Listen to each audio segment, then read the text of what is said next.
fellow babies, and welcome to a pub chat. I do know what I'm talking about here. Hold on a minute now. But we're going to start with a question, and this to me is an honest question, a real one. Since we know it's best, why isn't all battered food made with beer batter? Why do we make other kinds of batter when beer batter's the best? Right? Tempura batter's nice. Panko batter's good. But couldn't you do tempura with beer? Well, you could do. Well, what about beer-soaked fish? So you don't have to worry about the batter. Just the fish is battered. Or should I say pickled? Yeah. Pickled beer eggs. Yeah, just make them swim through beer-infested waters. And, these sardines were killed by getting them drunk. Enjoy, sir. How do you like your vodka anchovies, sir? Hey, though, now this is an idea for some strange delicacy food, you know? You're going to have fish, and what they do is they put it into alcohol, and it dies in the alcohol, and then they pull it out and batter it up and serve it to you. Would you guys eat that? When you say batter it up, you don't mean like just beat it up with a stick or a baseball bat. You mean actually put it in a batter coating. Well, okay, that too. Yeah, okay. Yeah. Because that's what you do with a fish when you catch, isn't it? You smash it over the head with a stick. Really? Yeah, I've only ever gone fishing once. I was like 6 years old. I caught a flounder. It freaked me out, and I never went fishing again. It's true. Not really an outdoorsy type, are you? Really? Not really. Yeah, I've been on a lobster fishing boat many times and done that kind of thing, but that's different, you know. Is it? Yeah, because you're just on this really fast boat and handling traps and stuff. You know, none of the, you know. You're not dragging the fish along on a hook. Yeah, you know. Yeah, it's different, right? I like the lobster boat part because just the, you know, two massive engines, big, powerful boat. Like when it's not loaded down, those things can haul ass depending on the design, right? Oh yeah. Yeah, you're more of a speed freak than a fishery type person. A little bit. Yeah. None of this standing by the side of a river, casting out relentlessly. No, just give me a big fucking boat with big engines and I'm happy. Yeah, no, if I wanted to go plow through the fish. Yeah, exactly. Yeah. If I wanted to go to sleep, I'd go to bed.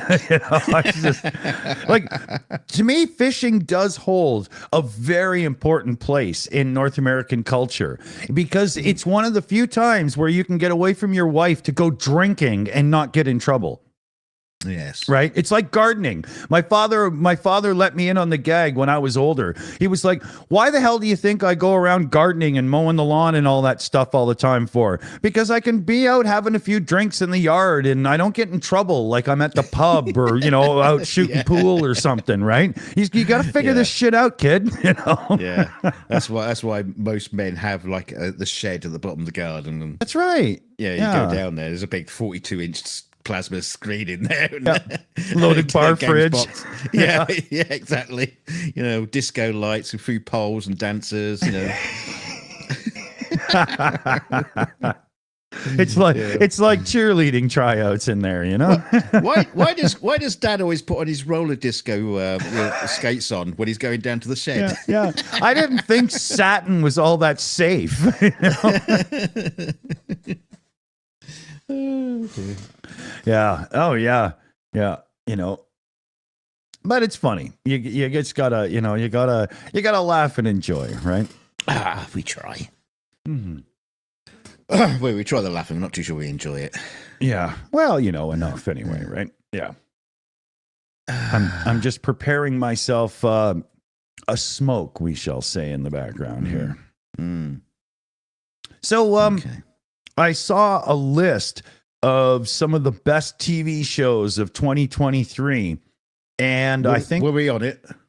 Oh yeah, at the top. But I think I recognized like 4 of the shows. I was shocked at how little of the list I actually knew. You know, The Last of Us came up. You know, with everybody's favorite Mandalorian. Netflix thing. Yeah. Is it Netflix? I don't know. It's one of those things. Yeah. Mm. And then a couple others that I don't really know. that the movie The Marvels, so it's like Brie Larson as well as a couple others. Yes. That the film they loved to hate. Oh man. It came up in the section on my torrent site that I like to go to the most. So I was like, oh yeah, I should go over to the IMDb and check out the ratings and stuff, because I remember a few people talking trash about it in the beginning, and holy God, people hate that movie. and these are Marvel fans, yes, that hate the movie. I mean, you'd think they would be hard to displease at this point in time. No, yeah, they hate it. Yeah, I have no idea. I have no idea why. What are the reasons people were given for the hate? Well, one of the things is one of the three girls that sort of, I don't want to do any spoilers, but become kind of partnered up with Brie Larson's character, you might say, or whatever, is the girl from, I can't remember what the TV show was called, Miss Marvel or something, but she's like, 17 or whatever, and it was a teeny superhero show, and she discovered that through her family's lineage that she can, I don't know, wear something and be a hero type person, right? And if you didn't watch the TV show, you have no clue who this person is, but they don't bother to give backstory. They just treat it like, well, we're Marvel. You've obviously watched our stuff, right? Yeah, Marvel seems to kind of like do that kind of like thing with all their shows. You know, if there's any kind of crossover whatsoever, you're just expected to know. Yeah. Everything, the entire history of Marvel. Yeah, exactly. I remember when I was watching that Marvel's Agents of S.H.I.E.L.D. TV show way back. It was all right. But I remember at one point they started talking about events from a movie that I hadn't bothered to watch yet. So I had to stop watching the TV show till I bothered to watch the movie and then get caught up on the TV show. It was so stupid. You know, never mind. And then you never watch the movie, and then you never really get it. Yeah, so it's gone. Yeah, exactly. Yeah, they did was they threw me out the club, right? You know. See, Star Wars does that as well. They've been doing similar sort of stuff with some of their stories. I think that's what's been happening, because I haven't really been watching most of the stuff recently. But me too. Yeah, they do kind of like make these connections with other series and other like books and comics or whatever, and it's like, well, if you're not following it, you're kind of buggered. I don't think that you're quite as buggered as you are with the Marvel stuff, but they still want you to have all the knowledge built into it, and it's like it's not how it should be. No, exactly. I mean, it's okay and fine and dandy if it's a few inside jokes where you're not just left going, what? And you just kind of go, oh, okay, maybe or and you just, that's different. But when it's big. I did see quite a funny meme, which was said that until Star Wars Episode 4, A New Hope, Mark Hamill had never seen a Star Wars movie. Wow.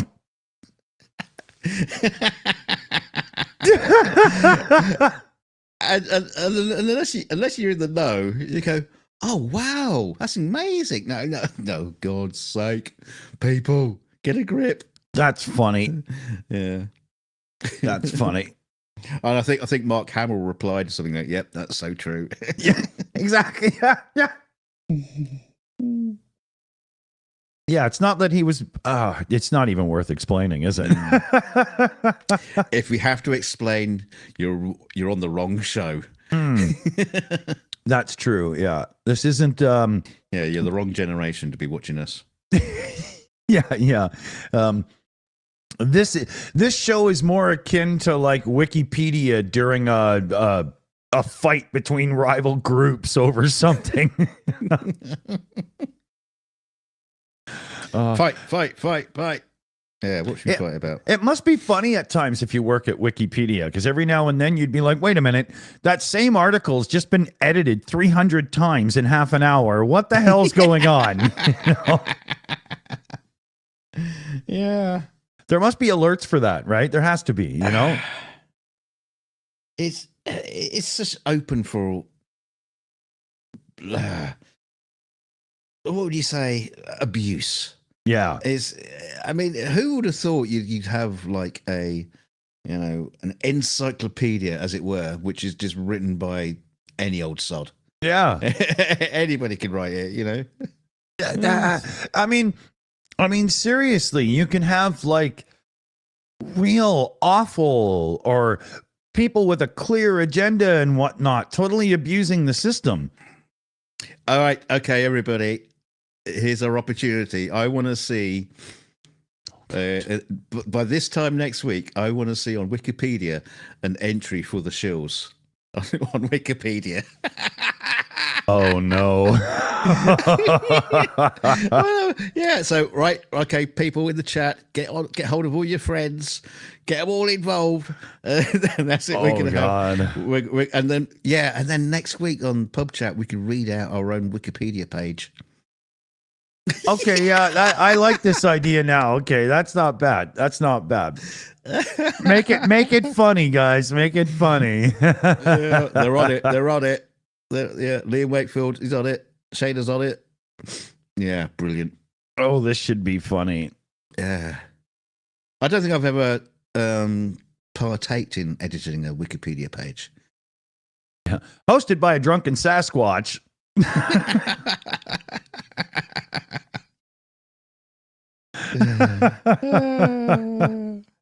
Do you think in the future, you know, there's like Wikipedia, which is the Star Wars wiki. One day maybe the Shills will have our own Shillypedia. The Shillypedia. Actually, I did actually look into doing that at one point. Where I can't remember what it was for, but it was something where I was creating our own wiki site. And what was that for again? I can't remember. Was it visual effects? Nah. No, it must have been something really silly. Underwear collecting. While they're still wearing them. Stop pulling at me like that. I want these. Can I keep them? Yeah. Stop that.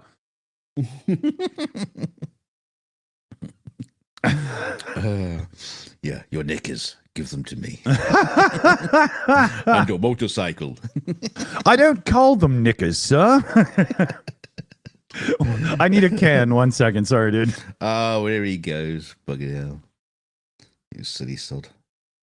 Did it? I missed the Starsky show earlier, but I was cooking dinner. You know, what am I supposed to do? Huh? Oh, you didn't have. Yeah, you didn't hear. Yeah, I was just saying. I wasn't on the show. You know, on a Starsky show because I was cooking dinner. Oh, just yeah, bad. There's always just bad timing for me. Just the wrong time of day. Yeah. What you gonna do? Yeah. Move Starsky. Couple of hours time zone wise. Yeah. I'm heading to Geneva and I'm fixing the grid.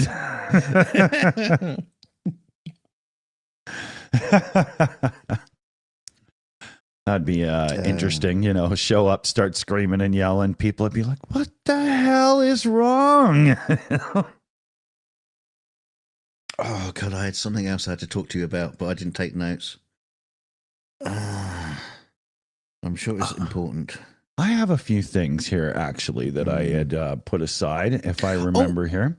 I had an idea for a new show. Oh, God. Okay. No, don't say, oh, God. Because, you know, we'd like to expand into things like Instagram and stuff like that and have little short bits up. But I was thinking, you know, every time we do the 42 show, there's always a few articles we never actually get to. That's right. Yeah. So we should do, when we record the 42 show, just go off air, record 42 show, bits you missed, or bits we missed. And just do like a couple of articles or an article each, and then just put it up as a short during the week or in between shows. But then people will start saying, you should have done those ones in the damn show. So we'll switch to those ones and they'll say, no, idiot, you should have done those ones in the show. You see what you see? Like, right, you know, I can already feel myself rolling down the hill, becoming a bigger snowball. But it might be cool, you know, and, you know, they could go to members first or some shit, right? That would actually, you know. Oh, there you go. Oh, that's an incentive. Right? Mm. You know, maybe. Yeah. See Interesting how thought. this works. Yeah. This is what happens behind the scenes, everybody. There's these sparks fly and great ideas happen, and we forget about them. So what's great is we can actually go back and rewatch this show to remember. Oh, remember that good idea it was we had? No, I can't remember. Let's just check the minutes of the meeting. Rewind the show. Yeah, because there are minutes.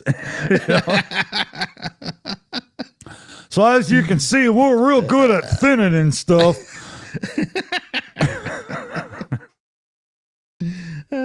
Yeah, we don't have a secretary taking any notes, so we never know what we're talking about. We can't remember. I can't remember. I don't. Once I get past about 8 beer, I don't really remember the night before all that well. Oh, well. I am, Andrew. I am. Level 70 says, sounds like you need to do a 52 show instead. No, that doesn't work because it's 42. Yeah, 42 is the number. You can't do a 52-minute. Can't have a 52-minute long 42 show because that would just be nonsense. That would just be mad. That's preposterous. We have been talking about making the show the full 42 minutes long, though. So 2-minute intro. Yeah, that's true. That's true. But I mean, like permanently, not just shits and giggles or whatever. Yeah, no, I think that's fine. Oh, I have to put that out. I'm just coughing my head off in the background here. It's just one of those moments, Maybe we should remember take it anally. Yeah, that's the answer. Hot pipe up the bum. I wasn't born in Wales. You remember that thing about rural mail carriers getting all overworked because of Amazon packages? Yeah. They were blanket warned all throughout the United States not to blame Amazon or even use the A word. Really? Yeah. They were told to shut the hell. Yeah, exactly. Yeah.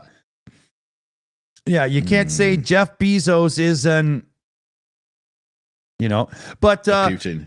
Yeah. So I wonder if there's some kind of monetary deal going on in the background. That's weird. So who was it telling them that? Or was it the Postal their bosses? Services? Yeah, the Postal Service went blanket on everybody and said, "No more bitching about Amazon. Don't even say their name." Yeah, they're getting money stuffed in their back pocket from got Bezos. to be. Yeah, those kids are going to really nice schools. Well, remember I was telling you about when was this? This must have been on the after show on Friday. I was telling you about a great series on YouTube about the visual effects world and CGI and how the business is getting a bit shitty about mentioning the CGI in a film. So you have all these movies come out and they say there's no CGI, it's all shot for real.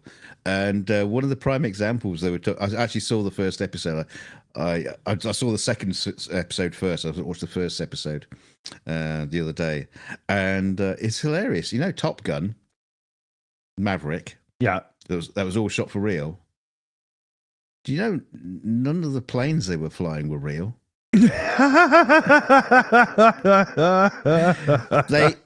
They actually shot footage in airplanes, jet fighters, but none of them were the jet fighters you see on screen. They've all been replaced with CGI wow. ones. Yeah, and there was literally this blanket demand from the production company that you do not put out any mention that the fact that there was all this CGI work done in it because it's all it's all shot for real. Yeah, and no, it's even though there was an Oscar. An Academy Award entry for visual effects showing all the breakdowns of all the visual effects. That's funny. And in some of the shots, that they shot for real, so you got cameras inside the cockpit of the airplane. The only thing that's left that's real is the rotoscoped out pilot. Yeah. That's the only thing. Everything else has been replaced. Yeah. All the instruments, the cockpit, the ground, the clouds, the other airplanes outside. Everything has been replaced. That's funny. I mean, but what? I mean, like, that's like, and Tom Cruise did all his own stunts, even when he was in the Bahamas during the action scenes being filmed. Yeah. Even though there's like stunt doubles in the credits. Yeah, I know. Because that's the other thing they mention in this program, in this show, is that, all the people that say that they do their own stunts, and it's like there's pictures of them with their stunt doubles and stuff. Yeah, like that, exactly. Yeah, they do their own stunts. No, you were just willing to fall on the floor a couple of times. Yeah. No, what happens is they do their own stunts, and then the stuntman does it properly.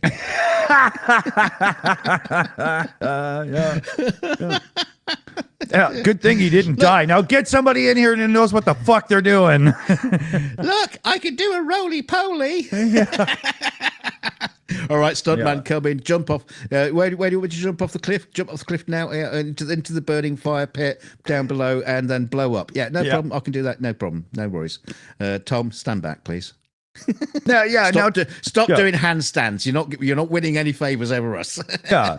Now, compared to George Clooney, Tom Cruise has done quite a few stunts and all.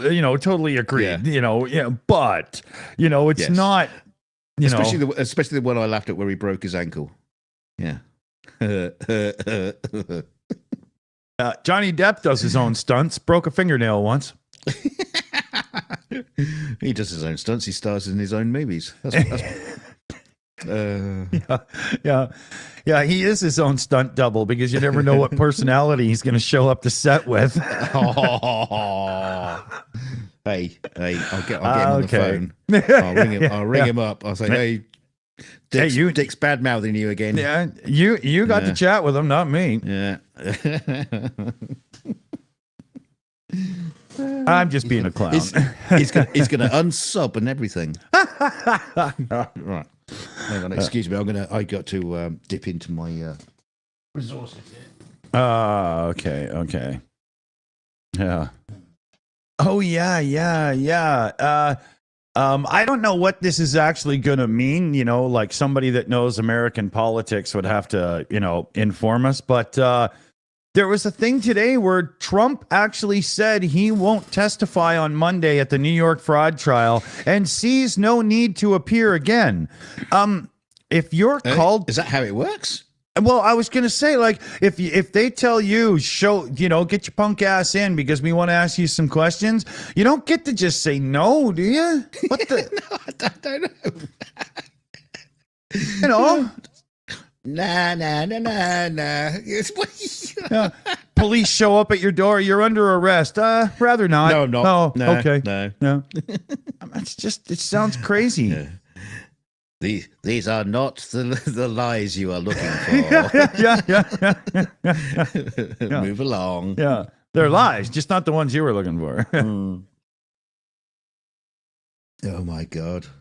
But I just didn't quite understand that. I didn't have time to read it because come on, whatever, right? No, it sounds too important to read. Just read the headline and make the shit up in your head. Yeah, that's a much better way. I find the words flow easier that way. Not so much reading. It's always a more interesting tale. That man is just a fucking enigma. He's incredible. I can't believe the support thing. It's just. Yeah.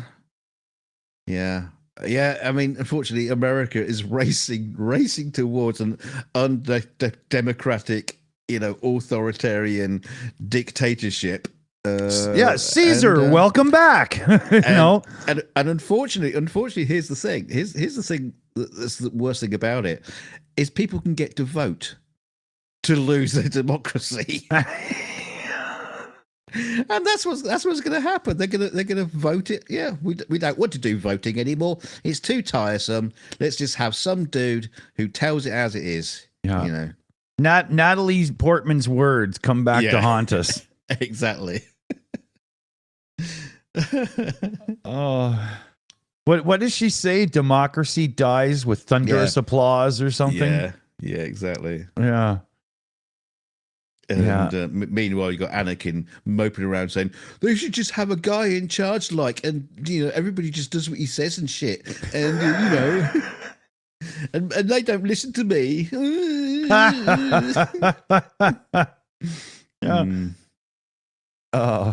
Yeah, and then Trump will have a new TV show. Just call me Adolf. Yeah, it's like Mark Snyder points out in the chat. Yeah, yes, Germany did it in 1932 when they lost their democracy. Yeah, I know. Never learn, do we? Yeah, Trump would be, doing live reports. No, this is not the American military marching towards Mexico to keep building a wall and blah blah and whatnot. No, we're just a training exercise. Yes. Yeah. Yeah, he'd do read my lips, no new war. Mr. Trump, we've been checking your Amazon account. You just ordered 40,000 million bricks. What are these for? No, nothing. Yeah, no. Pool house. Yeah. Yeah, having guests at Mar-a-Lago and just needed a bigger pool house. No, it's nothing. Funny thing is, they found out it was actually cheaper to get the Mexicans to do it for them. Yeah. Breaking news. Trump hires Mexico to build the wall. Yeah, they'll let them across the border. They'll build the wall, and they go, wait a minute, you're on the wrong side. Yeah. Oh, by the way, does anybody know how to make a catapult? Fling them back. Adios. Oh, God. So, yeah, just, remember who you're voting for. Yeah, the bad man or the old man. Yeah. Grandpa. Yeah, one of these days I'm going to have to get together some of the best Canadian jokes about, like, Trudeau and whatnot, and we'll have a go at him, too. Mm-hmm. Everybody should be fair game, and they've all done stupid shit in this day and age. Yeah, I don't know much about Trudeau. I don't hear. I hear sort of stuff, and then I forget about it because this is other big orange to take care of and listen to.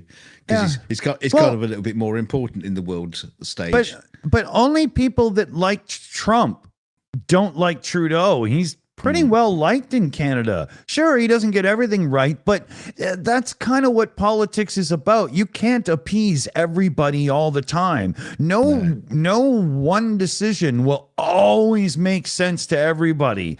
You got to be able to go, but unless you're shouting from a platform. Yeah, exactly. Everybody loves it. Everybody sticking your hands in the hair. Who likes me? I'll you. Yeah, we all love you. Yeah, thank you. Go step your way into some great deals. Oh. But yeah, I mean, I would rather have Trudeau than the orange Jesus. Well, yeah, exactly, Kim, exactly. The orange Jesus. Yeah. I mean, my God, that guy looks like he wakes up in the morning and just grabs a spray can of stuff, puts on some goggles, because there's always real skin tone just around the eyes, and just goes like this.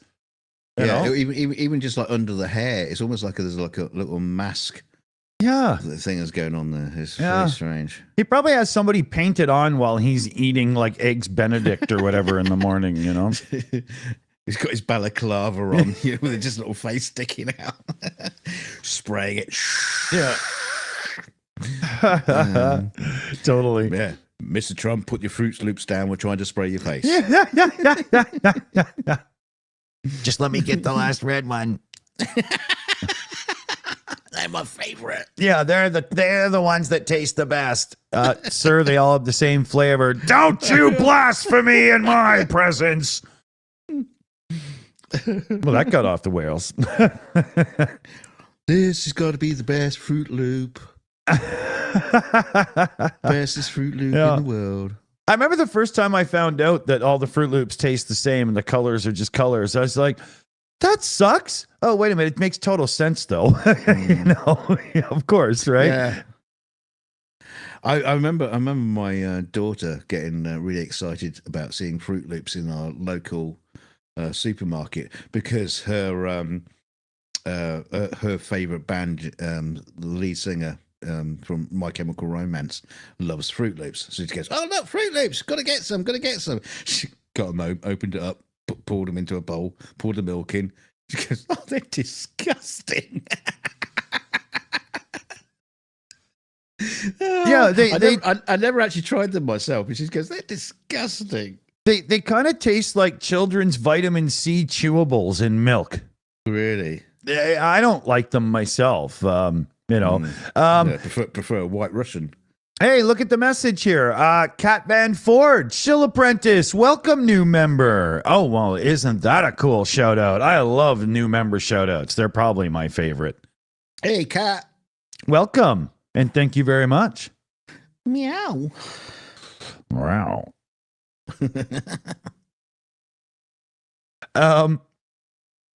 There was another thing I wanted to. Oh, so you remember we talked about that Beeper Mini, that Android app that could bring iMessage to Android, if yes, that was indeed, your thing?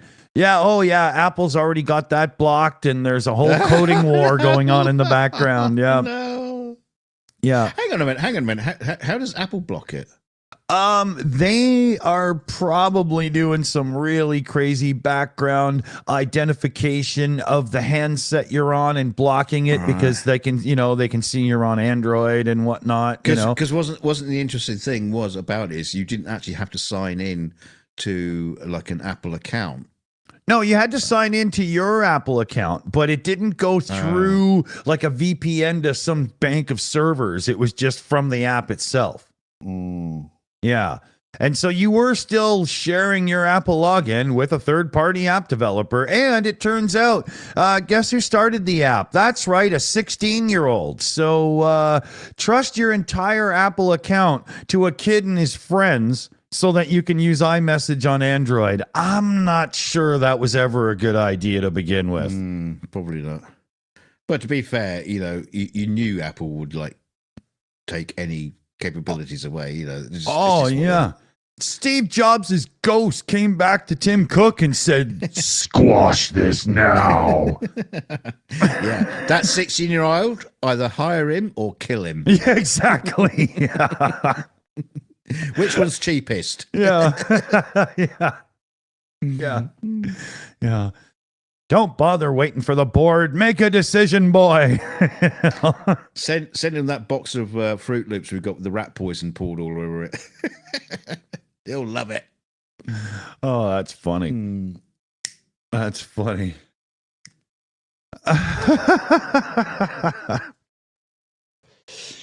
What do you mean the Froot Loops with the rat poison on them? That's all the Froot Loops. What are you talking about? Yeah. That's right. That's what gives it the flavor. Yeah. Strychnine is a very important part of the catalog morning. But seriously, that like sugar-based cereals like that, if you do the math on the back of the box, they are like 1/3 sugar. So pour out a bowl of Froot Loops or Captain Crunch or something, which is even higher than 1/3. Weigh it and see how much that is. And then do 1/3 and pour out from your sugar container or bag or whatever that much and have a look at how much sugar you're eating. It's unbelievable. And stuff is horrible. Don't eat that crap. It's terrible.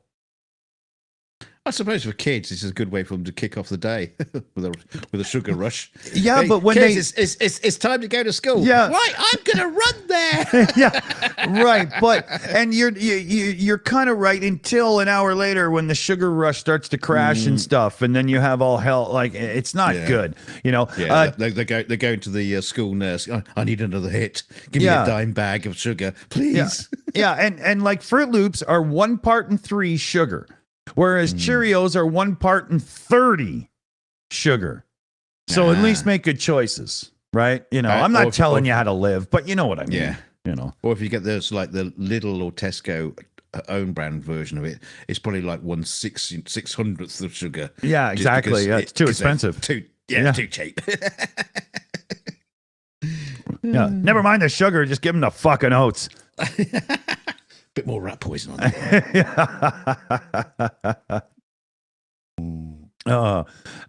There was a thing in the National Post, man. A couple were breaking up and it became a security threat and a plane had to make an emergency landing. Now, I didn't read this. I could, but damn, why bother? So, No, you know, make it up. yeah, exactly. Let's have more fun with the idea. So you got a couple that are having a breakup on an airplane, and all of a sudden it's a security threat moment, and they have to emergency landing the plane. I'm thinking it was the pilot and the co-pilot. was it? I don't know. I'm making it up. Okay. See, I was going to say, what I was thinking is like a couple playing out the Mr. and Mrs. Smith thing. And you had Brad Pitt and Angelina Jolie just trying to kill each other or something. I mean, you know, or maybe they broke up because dude had really bad flatulence. And that was the actual security thing, right? Nobody could breathe. The oxygen mask couldn't even keep up. He was shitting down the alley, the aisle. Yeah, it was alley? just a They don't have stream. alleys. Yeah, An alley on an aeroplane, down the back alley of the aeroplane. No, the aisle. That's where the black market is, down the alley. That's where you buy condoms to join the Mile High Club in the bathroom. Yeah. That's where you get the tickets for the first class. Hey, talking to Mr. and Mrs. Smith, there's a remake on coming. But that movie isn't even old enough. That's a movie that's fresh in memory and whatnot shouldn't get a remake. You should be remaking like old black and white movies, because now you could have special effects and stuff and blah blah or whatever. You know what I mean? Like, well, it's funny you should say black and white, because there's definitely a color switch in the main characters. in this day and age, I'm not surprised that anything changed at all. That's to be expected. I think that's probably the main point behind the movie is I mean, just to inclusion it up or something. Yeah, I guess so. Yeah, for the modern audience sort of stuff. Yeah, I got nothing against that sort of thing, really. But at the end of the day, was the movie that good enough anyway? Was it any good? I can't remember it. It was okay. It was pretty good. I mean, it was fun, but that's it. Right? It's like, it's going to be less fun if they're trying to pump a message across now. That's what if the message or being like, look at me, look at how modern I am, is the actual point of the script, then the movie will suck, because it happens all the time. Just write a good movie, for God's sakes. Stop doing this. We get it, okay? Well, that's the funny thing is, we talked about this before, and especially you. You talk about like bringing in new Bond characters and stuff like that. Well, why Mr. and Mrs. Smith? If you're going to do like a film about like a couple who are, both intelligent officers or whatever, and neither of them know about it, why go with the old title? Why do Mr. and Mrs. Smith? And just, why not just do a new movie? A completely different movie? What's so special about that franchise that you need to keep the title right to carry off to a new audience? Does anybody care? Exactly. No. This happens a lot. Just simply make the movie. You'd never mind having to, but we'll use this property and lean on it and all this business decision crap in the background. Just fucking tell us the story you want to tell us, man. No, I tell you why. I tell you why they did it. Now talking about it, I now realise why they've done it, because they've already paid for the script. Even if they rewrite it, it doesn't matter, because they own the property of the script. They don't have to pay somebody again. That's right. That's why. You sneaky bastards. Yeah. Oh yeah. They probably just took the old script, put it into ChatGPT, and say, "Could you just rewrite this, make it a bit darker, a bit blacker?" Yeah. Oh yeah, you're gonna. Speaking of ChatGPT and stuff, how many movies are gonna be mostly written by AI now? Except somebody did write an original script, but it was barely an outline by the time the thing was actually made. Right? But they still get credit. So hey, don't bitch. Never mind. You got paid. I mean. Is that what they're going to do now? Or like, I mean, to me, it's a serious thing where you could have like songwriters and stuff that are just token people now that get a payment just so that people don't have to admit it was actually just the AI, because they were able to sit there and mold it to exactly what they want. Right. Well, this is the thing. It kind of like doesn't matter how good the script is when the movie gets greenlit. it could be the best script in the world, because as soon as you get like a class A actor on it or a director, Right. they go, right, That's it. well, I don't like this bit. I want to change. It's going to be in space with more dinosaurs, and the end has got to go completely. Yeah. And I want a mechanical spider. I want more lines. We'll get rid of everything. In fact, I will play all the parts in it. yeah. See, yeah, that's what happens, unfortunately. Yeah. Yeah, it's funny. I mean, like somebody like Stephen King can sit down and write a book, and he gets to tell us the story he wants to tell, or Anne Rice, or whoever, right? Yeah. But a script gets sold because it's a good script that would make a great movie. And by the time the movie is made, the person who originally wrote the script is just like, well, I'm going to resell the script because that's not the movie. Yeah. Thank God I wrote a book first and put that on the shelf.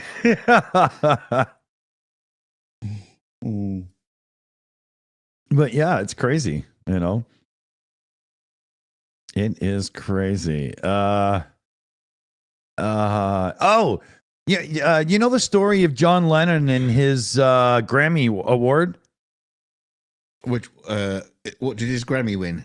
Well, he won a Grammy for contributions to musical recording as one of the Beatles, but he was no longer a Beatle. They'd already broke up. So he said to them, no, keep it, man. I'm not a Beatle anymore. And he wouldn't even accept the damn trophy. Well, he was a bit of a knob. No wonder he got shot. Yeah. But it's up for auction. You didn't want this award, you fucker. Take that. Yeah. It's up for auction. What's the guy's name from Genesis? Phil Collins. Phil Collins. I thought you were doing an intro there with your no. 1, 2, 3, 4. Yeah, no, they should give him the Phil Collins as they did on South Park. They body surfed him on the crowd in South Park with his Grammy stuffed up his ass.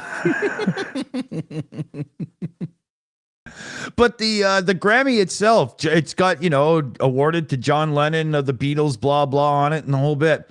It's up for auction somewhere, and the auction doesn't end for days, but it's already at $250,000. So unless you really got some cash, this is not the Christmas present you were looking for. No. But why? You know what I would do? If I could afford to, I would buy it just so I could troll Yoko Ono on Twitter and stuff all the time with it. See? I have it. I have it, you band-destroying bitch. It's mine. At Paul McCartney.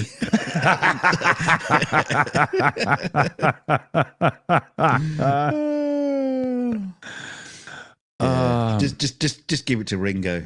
Yeah. There you go, man. For all the shit you've been through all the years of being a Beatle, but being the worst Beatle. Yeah, the most underappreciated Beatle by far. Yeah. Kind of like the guy that played the drums for years for the Grateful Dead. He went off to do these concept drumming albums that nobody bought. Really? Just nobody bought them. Yeah. On one of them, he was sampling quasars and stuff from, like Sounds of the Universe, so to speak. Yeah. And using them in the songs because he thought that would be a cool new angle. And nobody cared. Yeah, nobody cared. That's not being underappreciated. That's being exactly appreciated the level you should be. We just realised you were shit after all. You might have a point there, and it doesn't take virtuosity to play drums for the Grateful Dead. I mean, really, you just have to be awake. Yeah, just hit it a few times. It doesn't even have to be in rhythm. You could fall over drunk as long as you do it in time, and even that's not necessary. Probably. Yeah. Oh, dear. But John Lennon had a bit of a reputation for that, like after the Beatles and stuff. He was just so anti-establishment that they should have known he would never accept that. I would have. Yeah. You know? Yeah, yeah. So it's really easy to be, anti-establishment when you're sitting in your $1 million mansion with all your white sheets and everything, and do whatever you like with all the money you got stacked up in the bank. Yeah, it's really easy to be anti anything. Then you just Yeah. I don't care, care. Yoko. Yeah, when you're sitting there playing a sitar and your wife is painting a naked picture of herself, I mean, your life is probably good. Yeah, I can just imagine, you know. Well, not that good because he's married to Yoko.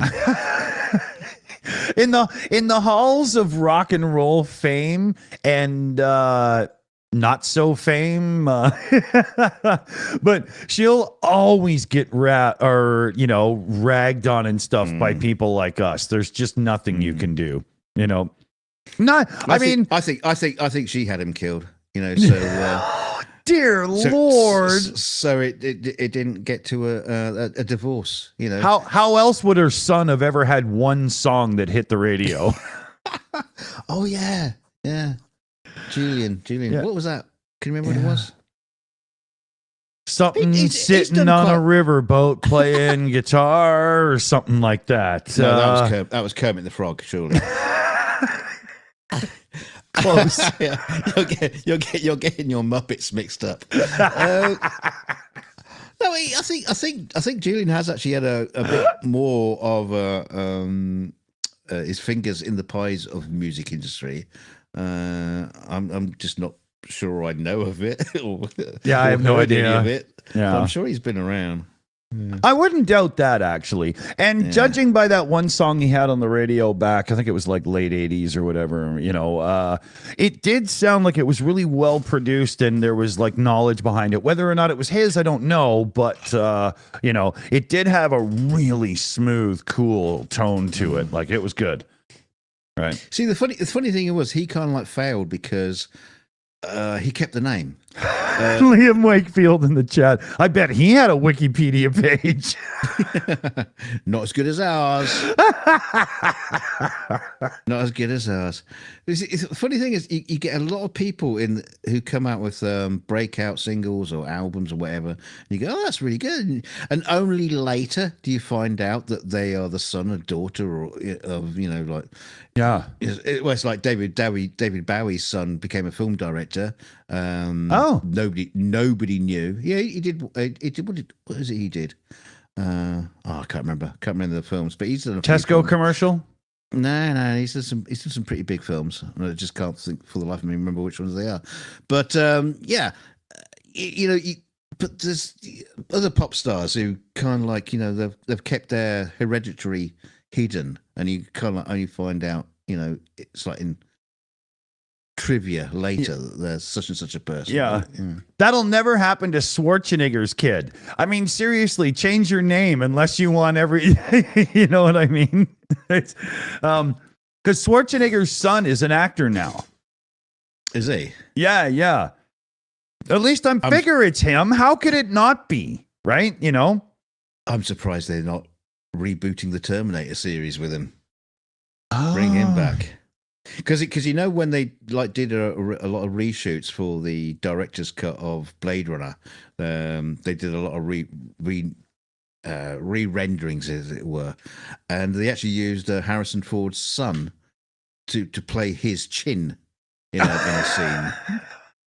Because there's a scene where Harrison in Blade Runner, Harrison Ford is meeting up with the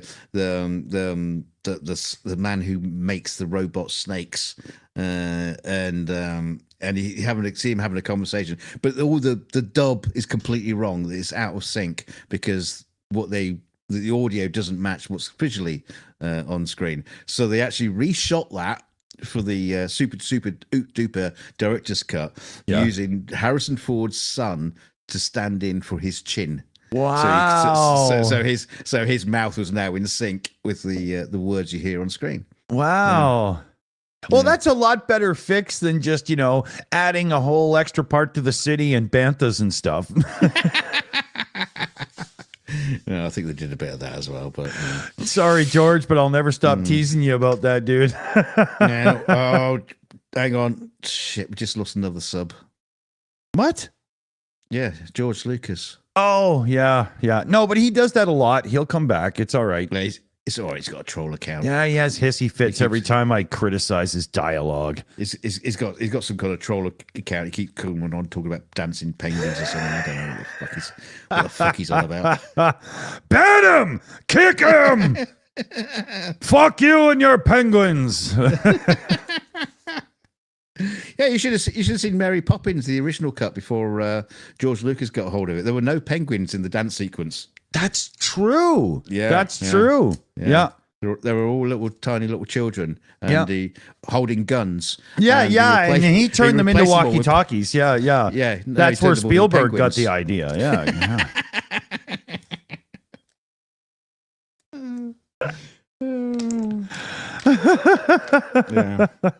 See, people forget Dick Van Dyke wasn't even in Mary Poppins until George Lucas got hold of it. That's true. Yeah, it was Red Fox. CG. Yeah, it was Red Fox. You remember Sanford and Son, the garbage guy?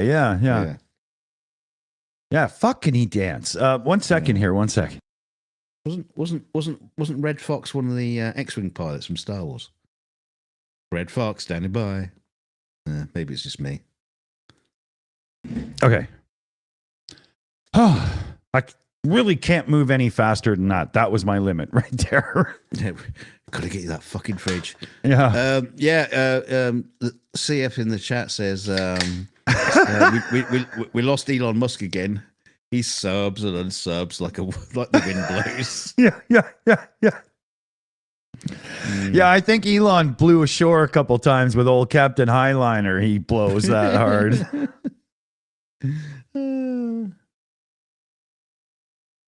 He never responds to our tweets. Yeah, not anymore. Stop picking on X, you meanies. Or Zitter, as I prefer to call it. Oh, that's funny. Oh, man. Okay, yeah. Oh, time is good still. Okay. Time was like seeming to go pretty quick there. I wasn't sure if we were already pushing any limits or not, you know? Sometimes it's hard. No, sometimes it's hard to judge. I also like a lot of the time we have the little countdown clock on the screen now. So sometimes I get a little discombobulated when I don't have a reference, right? Yeah, maybe you need the PubChat and after show clock up so you know where we are. Yeah. Elon Musk is going to allow Alex Jones back on. Mandelbrot set in the chat says, "Oh my God!" Back on what? Twitter? Back on the planet? SpaceX. Yeah. Back on a rocket with a one-way ticket. Get poor old Alex. Yeah. He's had such a hard time recently. You know, we should all reach out and just lay our hands around his neck and squeeze really hard. Yeah. Don't worry about consequences. It's fine. Just squeeze. Yeah. Why? This Streamlabs Elements thing just shit the bed again. I think it's counting memberships that have renewed today or something. Right? I don't understand this. I'm going to have to turn that off because it's just like it distracts me. It's just blur. It's always catching my eye, you know? Or maybe these people did suddenly, all three of them at the same time just suddenly decide to join. Yeah, but my list over here is a hell of a lot more than 3. And if you look at the pop-up going like under my mic right now, it's just another and another and another. See? It just keeps happening. Maybe it is happening, Dick. It is happening. We've finally broken through. We've got through to the people. Yes. Well, that would be cool. But no, it's come on now. We didn't just get like that many. Like here, it says Elon Musk, Alex Jones. You see, I'm just, I'm kidding. But yeah. Hey, talking of Starlink, I was sitting outside tonight having a ciggy, and saw my first Starling train, proper one. Oh, did you? Yeah. I was looking over. What the fuck is that? Everybody, come outside, quick! Come on, look. Yeah, because I've seen them before, but they're really like spread out, with like 30 seconds in between. You know, you see them scooting across. But this was like a prop because I think they did a launch like yesterday or something. Yeah, and they're tighter together. Yeah. Yeah, they So look this like was a real Orion tight group. changed his belt and went for studs, you know? Yeah, it looks like some naughty pearl necklace being dragged across the sky. Cue the That's why ZZ Top song. That's why they call it the Milky Way.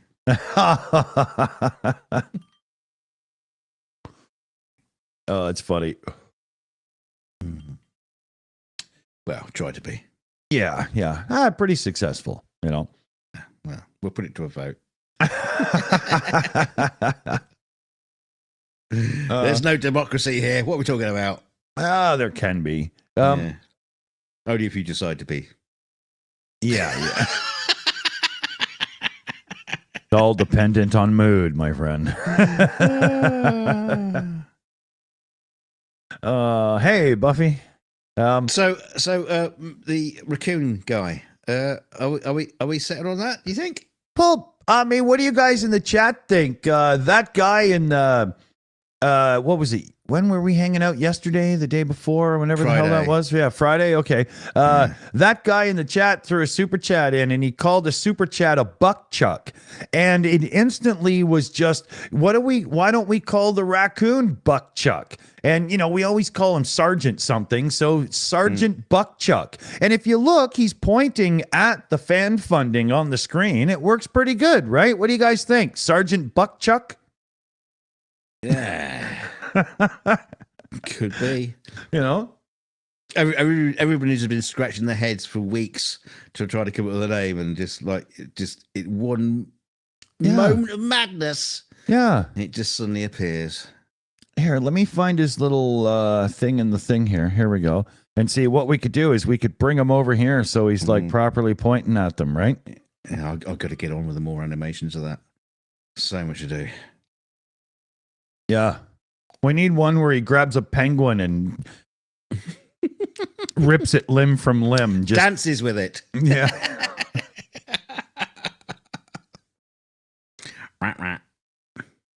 Yeah. Sorry, I know we're picking on penguins tonight, but it's just a thing. You never know who it's going to be, you know? Yeah. Poor Danny DeVito. Yeah. At least we're not being partisan politics with it. So. Danny DeVito was downright creepy as the penguin a few times, man, in that movie, if you go back and rewatch it. Oh, yeah. He's got skills, man. Mm-hmm. You know? Well, but I know something that you don't. Yeah, and I sure. can't tell you. Oh, I can't tell you. Son of a bitch. Talking about being creepy. Can't tell you anything about it. Oh, wow. Okay.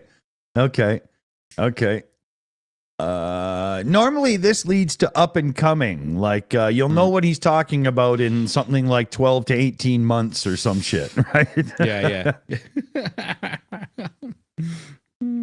If you're unsure, if you're new around here, Dunk is a Emmy award-winning visual effects artist, and he works on a lot of like real big deal projects that you've all watched and loved. You know. Yeah. That's actually my cover. I'm actually I work for MI6 as a spy, but I don't like to talk about that bit, so I just use the whole movie thing to cover it up. Do they still hand out those Aston Martins that break down a lot? No, mine just blow up before they break down. Yeah. They gave me a Lotus and I lost it in the ocean. I don't know.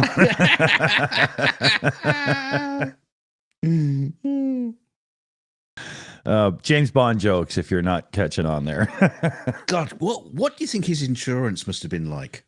Oh, wow. Hey, yeah. You know, did he pay for it, or did you think the government paid for it? Yeah, you know? yeah. Third party fire and theft. Yeah, yeah. MI6 go to register a car, and which agent will be driving this? 007. Okay, that's 7,000 pounds a day. You know. Yeah, we're going to put an extra couple of double O's on the end of that. Insurance quote. Yeah. Or the person on the phone starts to laugh and says, "Well, should we just start working on the paperwork now? Then, you know."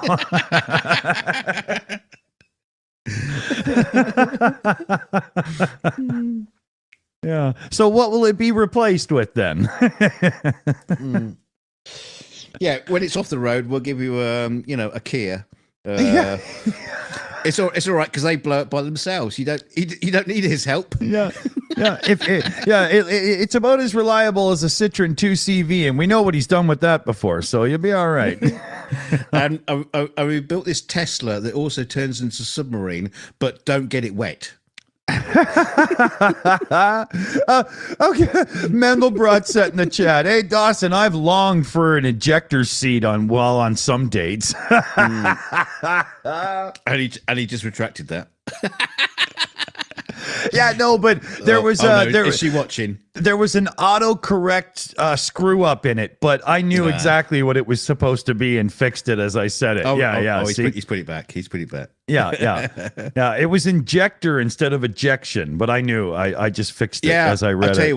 I'll tell you what. I think I prefer the original version. I've always wanted an injection seat to push hot chicks into my car, and it.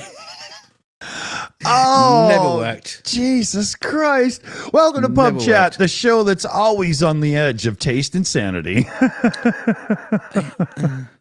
Yeah, I wasn't talking R word, you naughty bastard. I was just talking about having some nice company. I was just bringing it to the end it was already going for.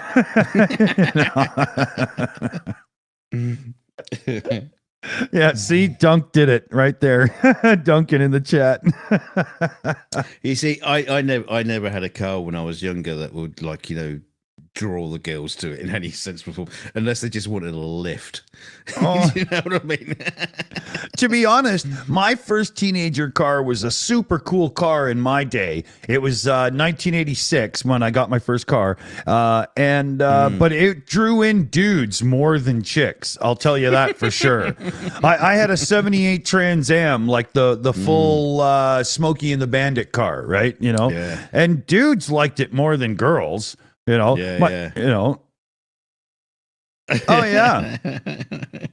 You know, ask a lot of people that have cool cars. You know, park a Ferrari somewhere. Do you get a circle of girls standing around going, "Oh, cool car"? No, you get a bunch of dudes.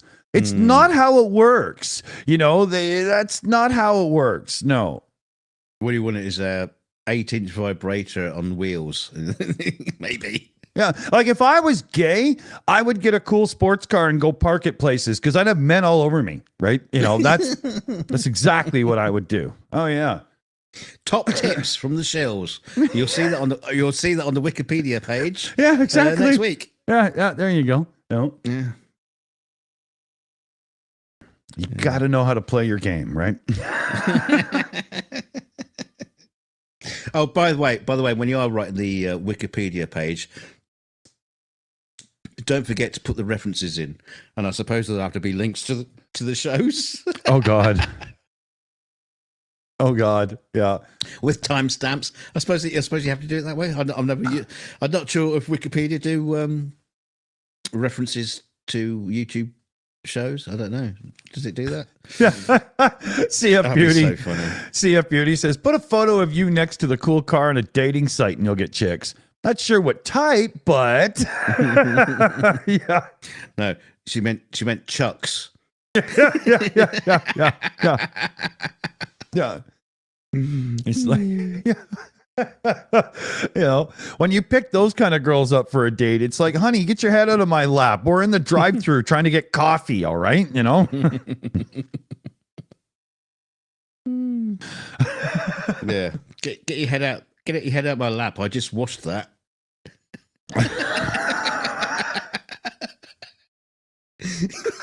You dirty skank. Okay. Let's not get Oh my God. I don't want your false teeth stuck into my foreskin again. Oh, okay. I could get one. Okay. No, but to imply and leave it hanging there is one thing. That's what she said. Yeah. So I'm you've had sorry. more alcohol than me tonight. That's this is the way you can judge it. Oh no, I doubt that. No, I just come in hot. He's got real issues either with foreskin or dentures. I'm not sure what it is. But man, that must have been a traumatic moment.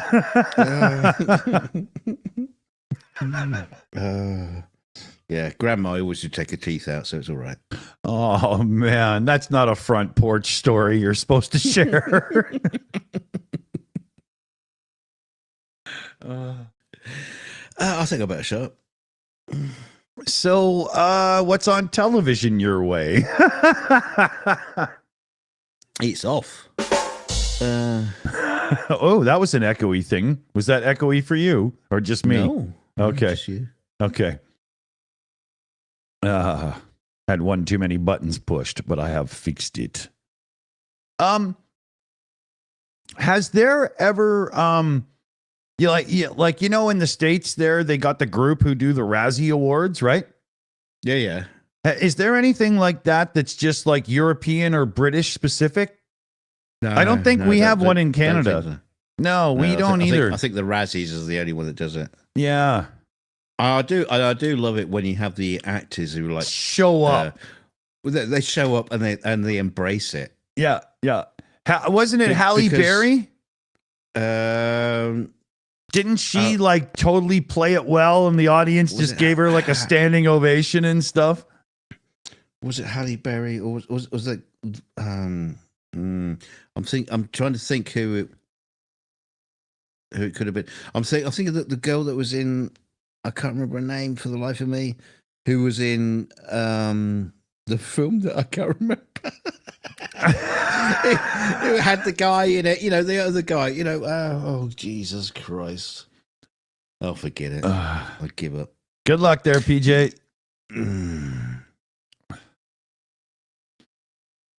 PJ's got to go and fix a porn-infested PC, so. Yeah.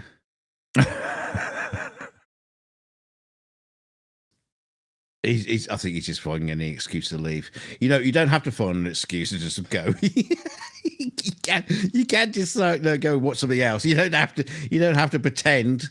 He's questioning his own sexuality right now as we laugh and joke about it multiple times this show. He's off to get a Trans Am. Yeah. Hang around. Yeah, and a pack of condoms, but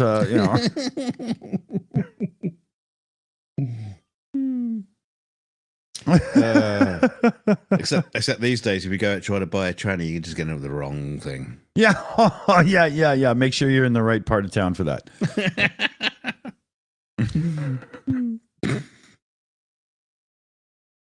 It was funny though, because back like when I first got that 78 Trans Am, I thought it was awesome. It sounded great. It was a really cool car, blah blah yada yada.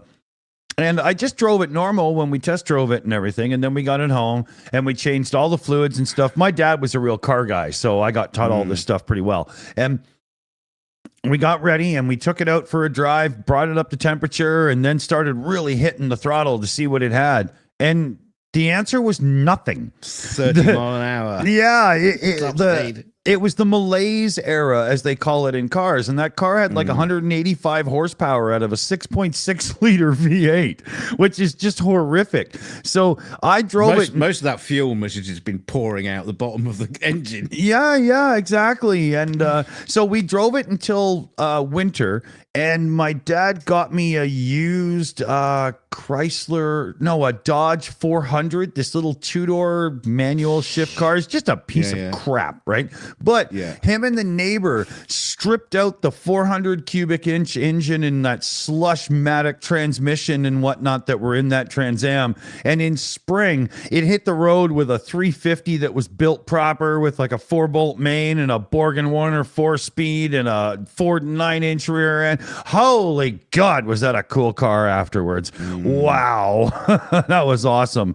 I was really lucky to have like, you know, a dad that was into that kind of crap, right? Yeah, that would have been really cool. I'd like to have had a car like that at some point, you know, just Yeah.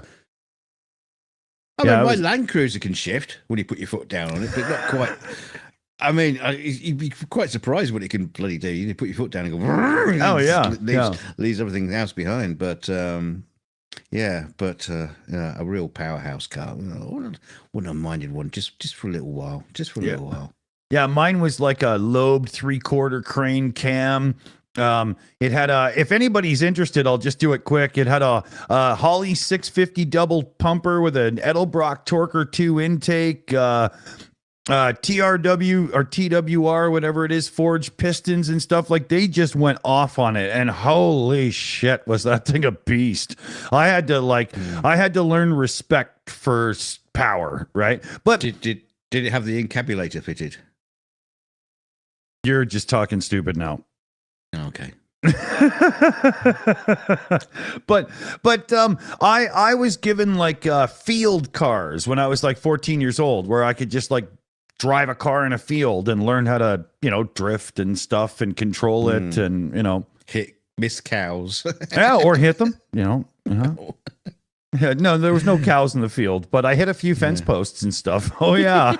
Well, oh yeah. You know, my friend would come over and we'd be like smoking pot and we'd jump in the thing and just go fucking crazy. It was unbelievably ridiculous, you know. Sounds like a lot of fun. Oh yeah, it was, man. It really was. It was cool. It was a great way to learn how to really drive. Sort of like a redneck beach buggy. Yeah. Yeah. You know? Yeah. Yeah, it was cool. And it was just like, you know, some $200 piece of junk, right? You know? They're the best kind. Yeah, it didn't matter. They're you know? the most fun you can have with, you know, the cheap cars. And I remember my dad was like, okay, you know, you got to take care of it though, you know, because the longer you make it last, the more fun you have and blah, blah. So, you know, yeah, it was good. It's Bashing up the dents with a hammer. well, no, we didn't care about that, but you know, change the oil and whatnot, and you know, on his dollar, of course, but yeah, he siphoned it out of his engine. yeah. I'll pay for that shit. yeah. Jag seizes up. Oh.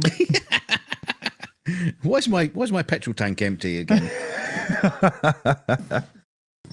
Oh, Buffy the Vatnik Slayer there. Subaru Brat. Pretty damn fun. I've told this story once before, but I think he was like a cousin or something. Some dude that was kind of like a family member that I never really saw much after. He showed up out West Coast near Vancouver where I lived when I was young, like really young. Hell, I was probably about 8. So much younger than today. Yeah. Well, I was born in 1970, right? So, and he showed up with one of those Subaru Brat pickups, and it had 2 seats in the back.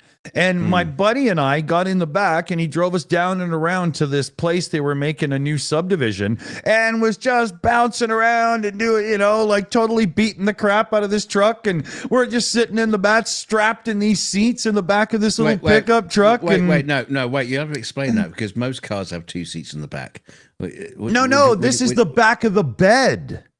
There's no back seat. On the pickup. Yeah, this is a tiny little 2-door pickup. with a right? cab.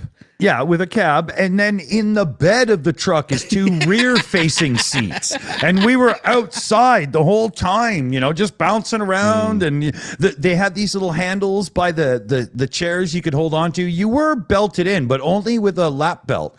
And we had no helmets or anything. And our parents were just like, yeah, go have fun. Take them out and have a blast, While It's they're a beer. Yeah, exactly. They're getting drunk at the barbecue and we're like, on our way to die. But yeah, it was awesome. Awesome. I like how they gave you handles. That was a lovely safety feature they added in there extra. Yeah. Look that truck up, the Subaru Brat, and imagine yourself as like an 8-year-old sitting in the back of that thing, holding onto those handles for dear life, bouncing around fucking off-road and stuff. It's unbelievable. Again. Yeah. And they put those seats. Sounds They brilliant. put those seats in the back to get around what it's called chicken tax in the United States that heavily taxes the import of pickup trucks, because they were able to say it's not truly a pickup truck because the back was meant to be used for passengers, and the safety standards and everything were like, yep, fine, good then. Like what? A step up from a piece of rope. Yeah, exactly. Might as well just grab a skateboard and hang on like Marty McFly at highway speeds, That sounds nuts. Yeah. Oh my God. Lickety Split says the truck looked like a butt plug. Yeah. They're a funky little thing. They're quite popular now because there's very few left, and people love the idea of having a truck that has seats in the back of the bed that are grandfathered in to be legal, because you could still use them now, right? I mean, who would? Can you imagine pulling up at kindergarten with two little children in the back of your pickup truck like that? The rest of the parents would be horrified, Yeah, but don't forget, back in the day when we were growing up, they basically sell station wagons with pictures of the entire, kids all just like in the back of the car. Yeah, exactly. Playing Scrabble or whatever. Yeah. This station wagon can handle 3,200 pounds worth of children in the back. Not that we have seat belts and seats. No, just stuff them in. Fuck. Yeah. Billy, get your foot out of Jennifer's mouth. Okay, now get in there. Yeah, because I remember those days, where someone would be driving back from the pub or whatever, and it's just like, how many people can you stuff in the car? While drunk and driving, it's just like it's unbelievable what didn't care about. The thing is, I remember this when my dad had his Rover, those lovely sleek Rovers, the fastback ones. It was a gorgeous car. The SD one. Yeah. It was a beautiful car, absolutely beautiful, so smooth, beautiful. And but I remember sort of him driving up to Aberdeen, to take us up to go and see the folks up there. It's like a 10-hour drive, and I just lay down in the back. Yeah. Just like. And we travelled at night. Yeah. So I was just like staring out of the back, watching the city lights and the sky and the stars, and it was wonderful. Yeah. Those fucking seatbelt. I think I had a suitcase to lean against. Yeah. In like 1975, my dad had this big Chrysler New Yorker, and I used to sleep up in the windshield part above the back, like lay there, and they'd be flying down the highway. Well, hit the brakes in an emergency stop and I will decapitate both my parents as I fly out the front window. But cool, no problem, go for it. Yeah. Amazing. Yeah. Amazing to think. Oh yeah. I remember sitting on my dad's lap when I was like 12 years old. But 9 years old, maybe, whatever, as a young guy. And I'd get to steer the car on the little back road or whatever. And, The funny thing is, that sort of safety, how should I say, disregard came years after seatbelts were fitted as an option. Yeah, exactly. Yeah. Got it. I remember that seatbelts became a legal requirement, I think, just before I got my license, and I was properly pissed off. You know? I want to die properly. I don't want to be strangled. Yeah, exactly.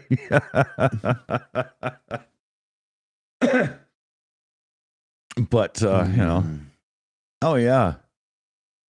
You know, I remember my dad taking us out in like hyped up engine cars and whatnot when we were like 11 years old or whatever, and he'd be just rocketing down the road and whatnot. And even if we passed a cop, he would just let off on the gas and kind of, you know, do that. And it was like, no, people would, they were just like, he could, the cop would see he's just like speeding up and down the strip or whatever to show off to the kids. And, you know, it was fine. Leading out with his Magnum, you know.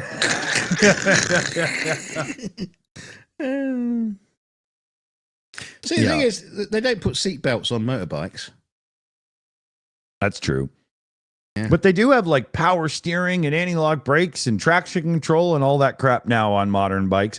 I haven't kept up on bikes since I was young, and I was shocked that they had all that crap now. It's like, wow, really? Yeah, you know, I couldn't believe it. That must be like a modern street bike compared to like, you know, in 86, 87, when I was riding friends' bikes. Like, I remember one guy got this like Suzuki or Kawasaki looking Harley thing, and it was really cool, and I got to ride it a bunch. They must be so heavy now compared to what they were before with all that, you know? That's a lot of stuff to tack onto a bike. You do see images every now and then of people like coming off their bike, and they literally just cannot pick them up again. Literally just cannot pick them up. Oh, yeah. Mr. Spock in the chat, I had an 84 RZ 500. Yeah, that's a bike for sure. That's fun. Yeah, absolutely. Yes, that's another area of transport that I kind of like missed out on. I think I had like a little crappy little moped before I could drive, you know, just like took it apart, repainted it and pooted around for a little bit. But yeah, never had gone the motorbike way. Oh, we always feel like I missed out on that. Yeah, we always lived on the edge with a bit more property as I was growing up and stuff. So I got dirt biking at a young age. Oh, yeah. Like I was very proficient with a clutch by the age of 6. It's one of the reasons why enough about your sex life. We'll talk about motorbikes. yeah. But no, I grew up with that kind of thing. So I always find it funny if somebody can't, like, you know, properly drive a manual transmission, because I kind of always remember being able to, right? You know, but I know that's not normal for everyone. You know, I get it. Nah. You know, I had one of the earliest Honda 3-wheelers. I loved those things. Oh, still one of my favorite dirt bikes. A Honda 3-wheeler? Yeah, I've had a few over the years. A Reliant Robin? Yeah. Well, sort of, but the dirt bike version, right? You know, less fiberglass, you know. But if you know how to ride them, they're not dangerous at all, right? You just have to think about it. I've had a blast on them, you know. When Felix was born, my son, the first motorized vehicle, except for like being driven home in a car and stuff, that he ever got to drive in was he used to sit in front of me on my Honda 350, the big one, and we'd go up through the trails and have a blast riding around, and he'd pass out and fall asleep and wake up, and we'd meet up with some of my buddies and whatnot, and we'd have little like campfires and whatnot. Oh, it was great, you know. Oh yeah. Yeah, you paint a lovely picture there. Yeah. I had a big really red. Idyllic. Yeah, Spock says the big red. I had the big red, but that wasn't the one that he first rode on. It was the 350X, the more sporty one, but with the 4-cylinder, not the 2-stroke, the R's, right?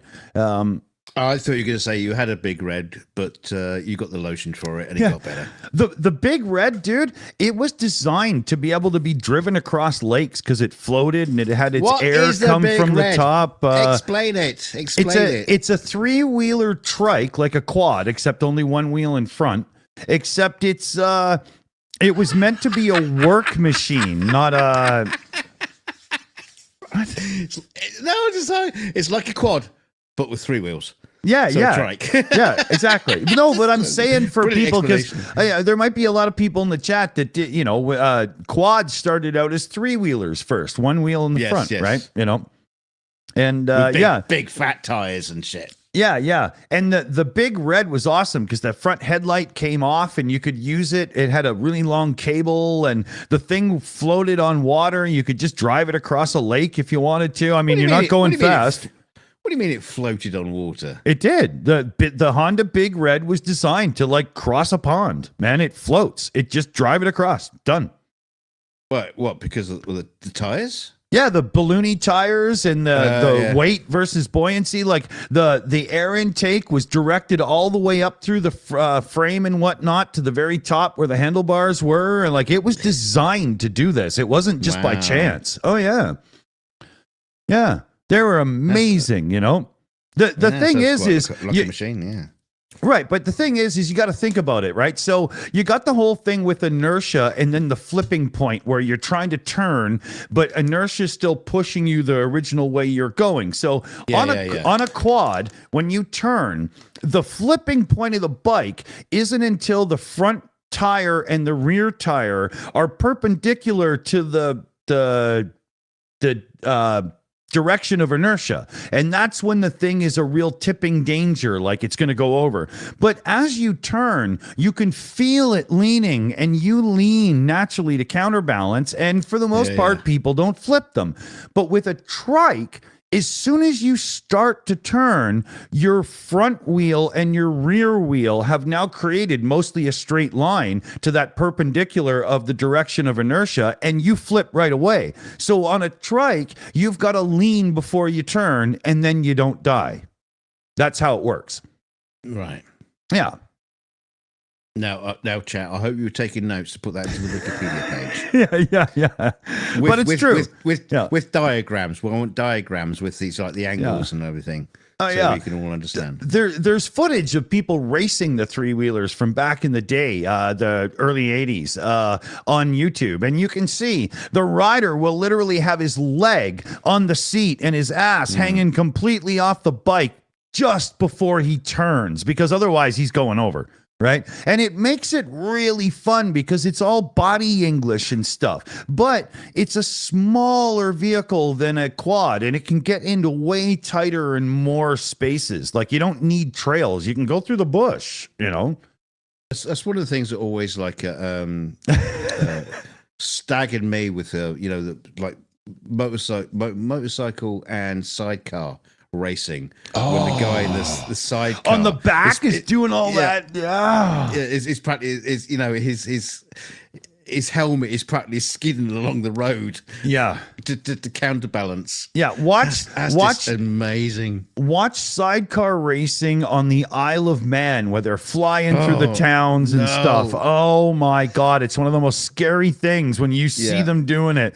You just sit there thinking, well, he's dead. I just got to wait for it. Right. My God. At my age, my sphincter muscles aren't strong enough. I know. To watch something like that. Yeah. Those guys got balls, man. Yeah. Totally. It's insanity. Yeah. I mean, I remember the first time I saw Isle of Man TT racing where the bikes are just flying through towns with buildings everywhere. One simple slip and you are just going to turn yourself into a smear on a wall. And they're going full tilt as fast as they can. I was like, oh my God. But then I saw the sidecar version of it and I thought, that's it. That's the bravest thing I've ever seen. Oh my God. Yeah, 1 second here. I need a refreshment. Nowhere near as brave as I've seen where you're being pulled on roller skates behind the motorcycle and sidecar. Actually, hold on. That's one step braver. Yeah, but let me correct what I said, because as soon as I got up, I realized I said that wrong. It was the bravest thing I'd seen in racing. Oh, okay. Right? Because, like racing a F1 car at full speed on Monaco between the walls and stuff is really scary when you look at the onboard footage, right? But that car is a cocoon of safety compared to hanging on to the goddamn back of a bike with a sidecar doing all that balancing they do. You know, it just is. It's crazy. Imagine if a. Well, I was just going to say, you said that's the bravest things you've seen in racing. As a side note, what is the bravest thing you've seen? Bravest thing ever? Yeah, well, you must have had it in your mind. Well, as soon as I got up, I realized like being under fire at the front line of a war zone would definitely count for if you can overcome the fear of the moment to actually move and get yourself to fight back. That's the bravest thing I've ever seen. It is. That is actually. It is. Right? Because bravery isn't absence of fear. It's being able to overcome it and move forward. Right? Courage, bravery, you know. There was a great scene in Band of Brothers where you had a guy. He was just like so terrified, and his sergeant comes over and says, "Son, you're just under. You just got the wrong idea. You just got to be under the admission that you're already dead." You're right.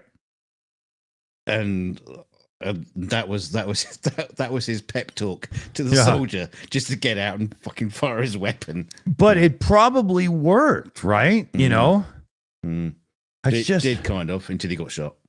Yeah, we'll see. You know, Okay, so here's the thing. Let's say you're a commander and you're on the front line of a real war.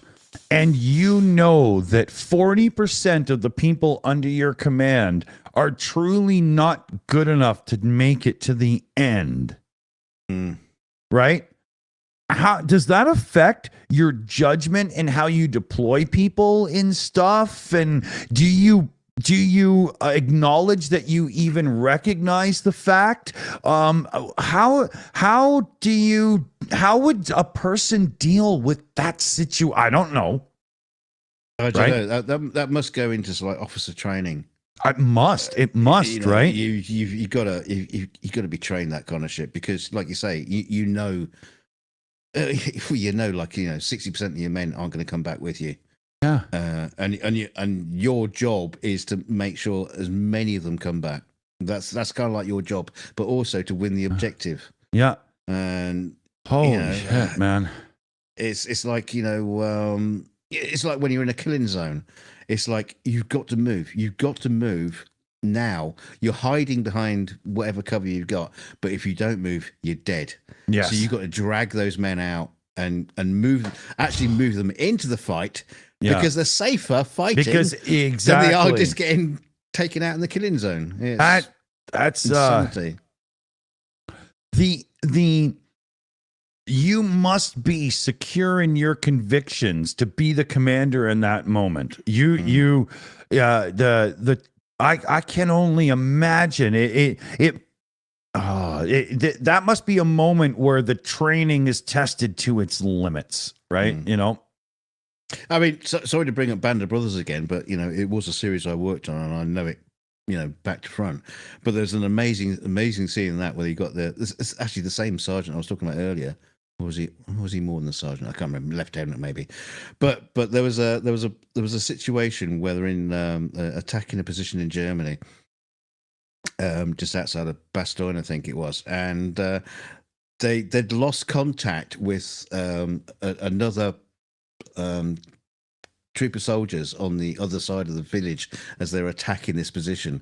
So what he does is he runs through the German lines, the town. He runs past all the Germans. The Germans are standing there watching him as he runs past, connects with the other soldiers on the other side, and gives them the commands, and then runs back to his original position through the German lines. Yeah, and it's like the Germans just like standing there going, "What is that? What the fuck?" Yeah. Hold on, no, don't shoot. I gotta see this. Yeah, that's it. Captain Ronald Spears. That's it. The crowd got it. Yeah, Spears was amazing. What an incredible maniac he was. Yeah. But if you haven't seen Band of Brothers, you've got to see it, because that really goes into what Dick's talking about here. Is the just normal people being put into a situation where they're overcoming fear and just doing what they have to do. It's heartbreaking, but it's amazing series. Yeah. Yeah, I have been told that that's not something you watch if you're looking for lighthearted watching. Yeah, it's not something to kick back with Felix, but yeah, it is an amazing series. Yeah, exactly. Let's see here. Is it bedtime? Well, we got like 10 minutes or so. We don't want to go past the 2-hour thing. Oh God, no. There was a couple that would be absolutely ridiculous. Yeah, it'd be nonsense. There was a couple other things I wanted to bring up. Okay. Science fiction. Here's the thing. Yeah. Or no, you know what? This does not apply only to science fiction. This applies to all modern television. That was a bad way to preface what I'm going for here. Does it apply to porn? It depends on the platform, I would think. No, but okay, so there's two types of television show now. There's the 7, 8, 10 episode show that's very high budget, or there's the 32 episode standard television show that you get. Yeah, typical drama stuff. Right. What's your preference at this point in the evolution of television? Do you like the higher budget, shorter things, or do you like the, lower budget, just keep giving me more as it pertains to television? Personally, are you asking me personally? Yeah. We'll ask that. Yeah, we'll ask the chat after. First yourself, right? Personally, I prefer the higher budget stuff. I don't know why, because it usually, like you say, it usually is a science fiction thing, or it's got something to it that's just not normal, straightforward drama. You see why? You see why I let off that way, and then realized, wait a minute. But yeah. But in some ways, there are a lot of really, really great dramas out there that don't rely on it. But even so, I still like it to have a higher budget, because then the quality of the show is a little bit better. I think when you're dealing with stuff that is less about effects and stuff and more about like maybe a Stephen King longer story. I hate to reference him again this show, but you know what I mean. I think the longer episode version would fit better then, right? Like take a TV show like, remember 24? Yeah. 24 could work either way, because they were able to weave an interesting long story, but they could have also written that show to just be a high budget, holy shit show, 10 episode season now, that in the way we're doing things now, right? But take a show like The X-Files, where you didn't really need much effects because it was all a lot of, for the most part, maybe the episodic longer version works better. I'm not sure at this point. I think it depends on the content. Yeah. Right? Yeah, and also there's the shows which are, I think it comes back to visual effects again. It's because the whole point of visual effects was to make things cheap. That was the original idea about visual effects. It wasn't. Right. It wasn't to make a huge big blockbusters. It was like, we want a castle on the hill. Well, we can't build a castle. That's all right. I'll just paint it on a sheet of glass. Right. And there you go, castle. So exactly. So visual effects can play a part in making a show that would be ridiculously expensive cheaper. This is where I was going to go with that. The whole idea of the expensive shows being the visual effects shows actually goes against why visual effects were created in the first place, doesn't it? It's kind of funny. There was an amazing show which is very like Stephen King-y sort of like thing. It was called 1899 that was I think it was on Netflix. Don't know. And it's basically all these passengers on this big ship out in sea, big stormy seas and stuff. And they shot it on what's called the volume, which is one of those like huge LED display things. Right. Yeah. Yeah. Massive Mandalorian set. thing. Yeah. Exactly. And when I was watching it, because normally that would be shot against blue screen or green screen or something like that, and you kind of tell. You just always, especially for someone like me, you can always tell it just looks a bit flat or something. Yeah. But I was watching this going, this is amazing. They didn't actually shoot this at sea, did they? No, it's on this huge volume set, which obviously cost an absolute fortune to build and develop. And it'll probably be outdated in a couple of years. But that's where visual effects was doing its job. But they'll also get quite a bit of use out of a thing like that, like the volume, like the Mandalorian and whatnot, for quite a bit until it needs to be updated. They built it and they will come. They are actually filling the there are people using it, and it's a sort of like a Netflix thing. Is go, oh great, we got this now. What else can we use it for? Yeah. Tune in this Christmas as you see a whole whack of average actors acting in front of blue screen for Christmas movies. I'm sure. But the funny thing is, it's not cheap. It's very, very expensive because you have to do all your visual effects pre. Yeah. There's no post. You have to do it all beforehand, and so you can shoot it all in camera for real. Bloody. The advantage of it is it brings the actor into the moment a lot easier instead of just holding up a stick with eyeballs glued to it and going, be scared. There is some of that. Again, that brings me back to that series I was telling you about on YouTube, where there are people, actors are saying, we have to look out across this expanse, and this amazing thing is happening in front of us. It's been described to us, and then they actually see the show. They go, oh no! If I knew it was going to look like that, yeah. Yeah, I wouldn't have just given you this slack-jawed kind of vague kind of like stare at something. I was just gonna say, Hayden, would you stop drooling? Okay, let's cut, reshoot. Yes, stop looking at her tits and that sexy exactly. black latex. Yeah. Yes, Hayden, we know Natalie's sexy. Now, can we please do the scene again? I never saw Queen Elizabeth wear anything like that. What's going on here? What kind of a queen is this? That's funny. Yeah. Oh dear. What were we talking about? I don't know. I got tits in latex stuck in my head there. Yeah. Oh, that's probably the next Hallmark movie coming up tomorrow. Christmas tits in latex. Yeah. It's amazing that selling greeting cards can give you enough money that you can start your own television network, though. That's unbelievable, man. Yes. Yeah, but funny is that but they still try to promote their Christmas cards by making Christmas movies. Make Christmas movies and make more cards, sell cards.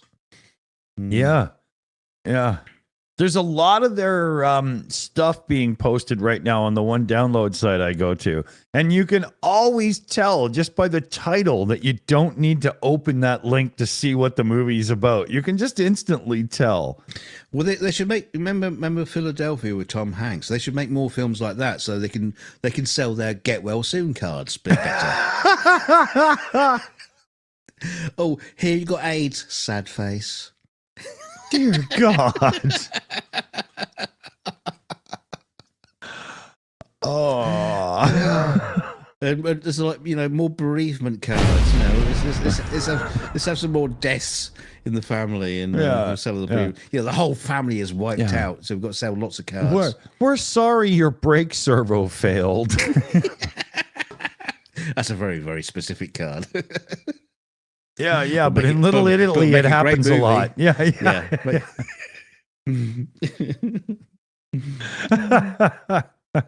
Yeah. Oh, God.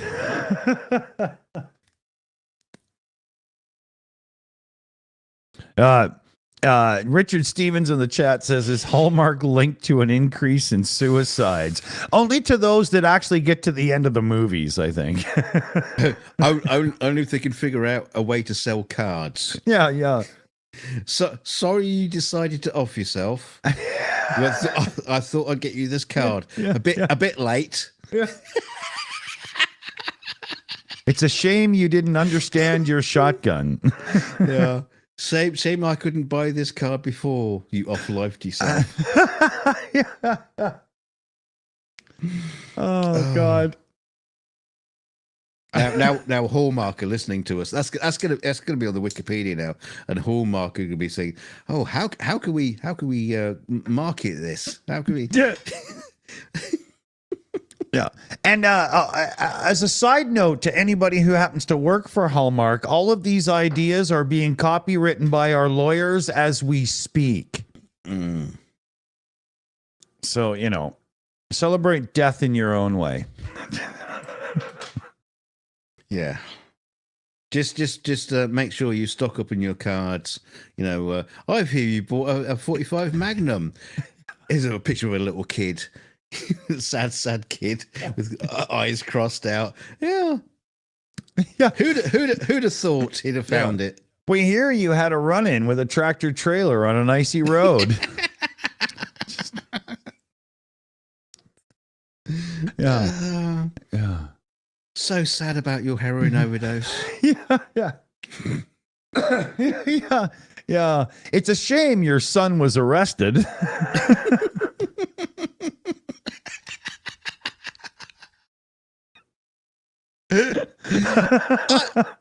I hear you've been exposing yourself in public.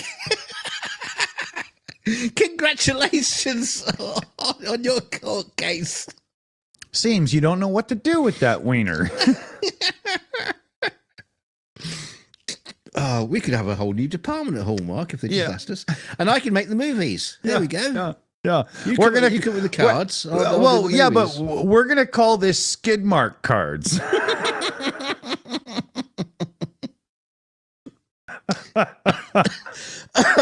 Oh no. Oh God.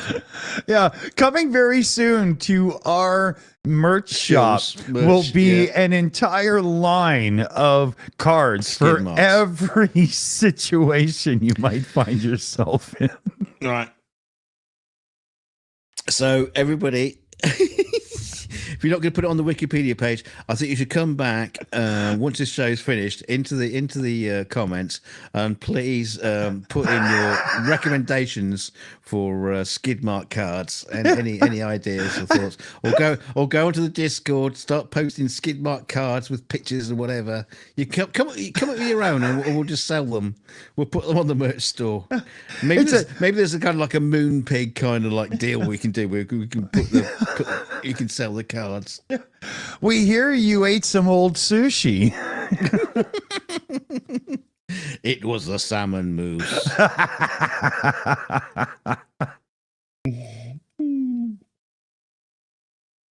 Now, this is something we have to really do. That's would be hilarious. Yeah.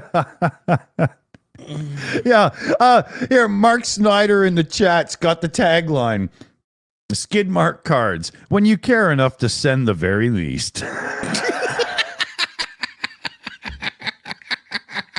Right. Somebody grab that. That has to be saved right now. I'm screen grabbing that. Yeah. Mark, thank you very much. God. You are now a partner. You're an executive producer on Skid Mark Cards. That's totally going to be a section on the upcoming website we're going to do. Oh, we've been talking about for like 2 years now.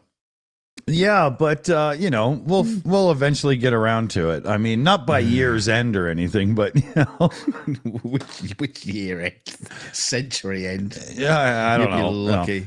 But while I'm still alive, I hope. You know. Skid mark cards. Oh my God, this is going to be funny.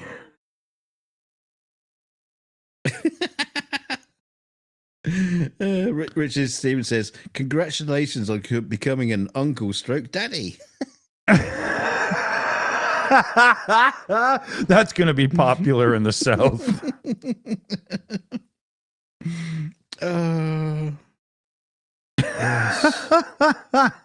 Yes. Best wishes to your wife, sister. Yeah. We're sorry to hear about your crappy accountant.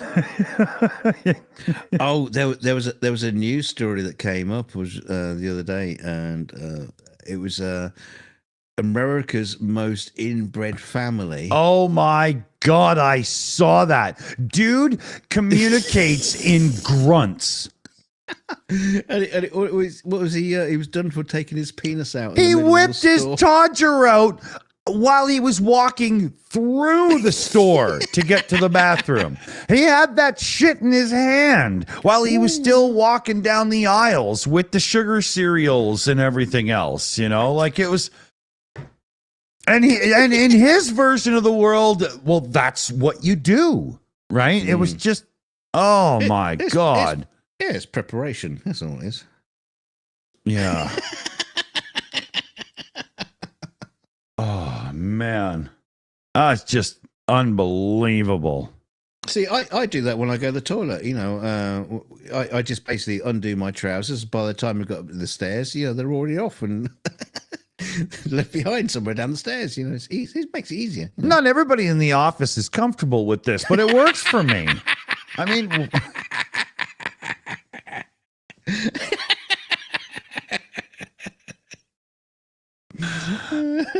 My God.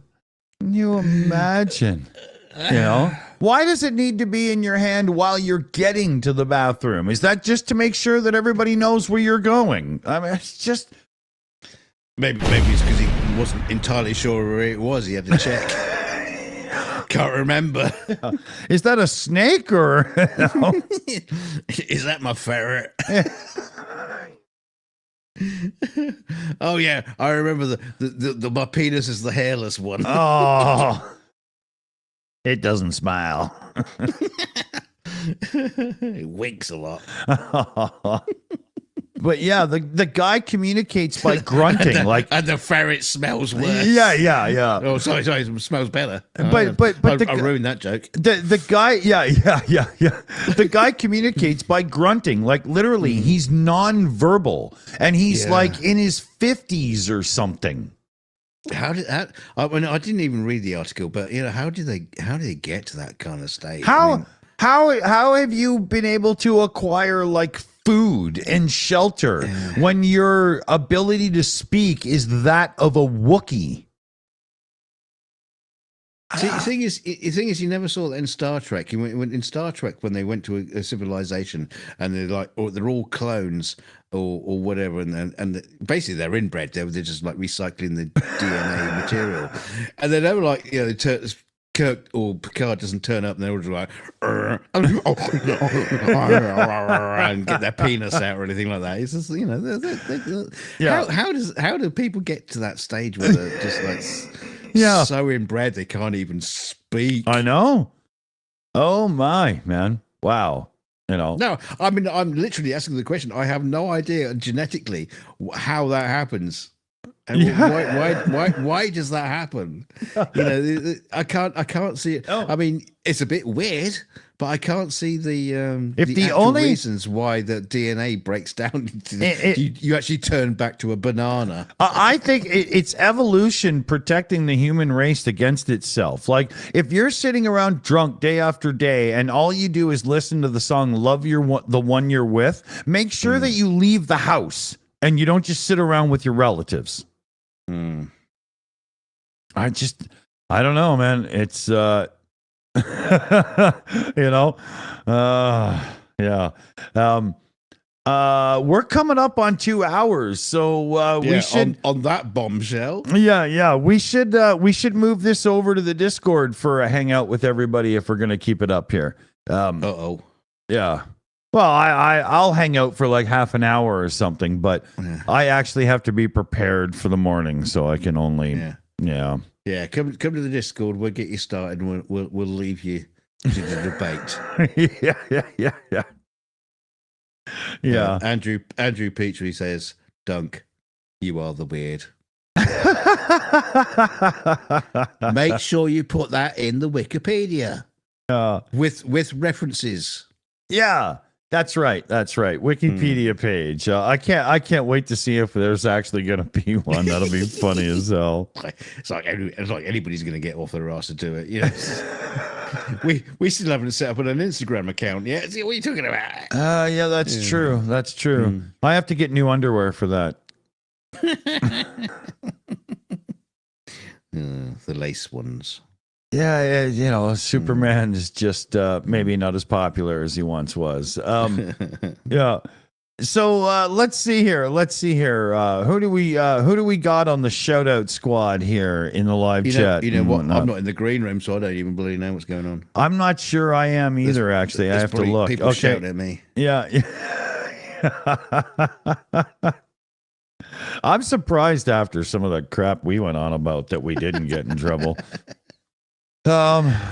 Let's see here. So, thank you, squad. We've got CF Beauty, who runs the Shills account in the live chat, as well as in the background with the moderator team and research team and news gathering team and keeping little penguin fucks out of the goddamn situation team and I think there's another team or two, but you know what? We're not going to tell you about those ones right now, are we? The secret team. Yeah, exactly. We've got Shayna Caldwell as a member of the proper core moderator team here, and BME as well. The Kraut.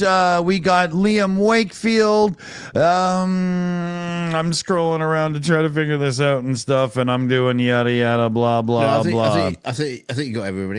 Yeah, did I? I might be good. I might be good. And Kat Van Ford's new Shills member there. Big thanks to you as well. And you know, and we're sorry. Yeah, if you find us offensive, well, just jump off the fence and it won't be a problem.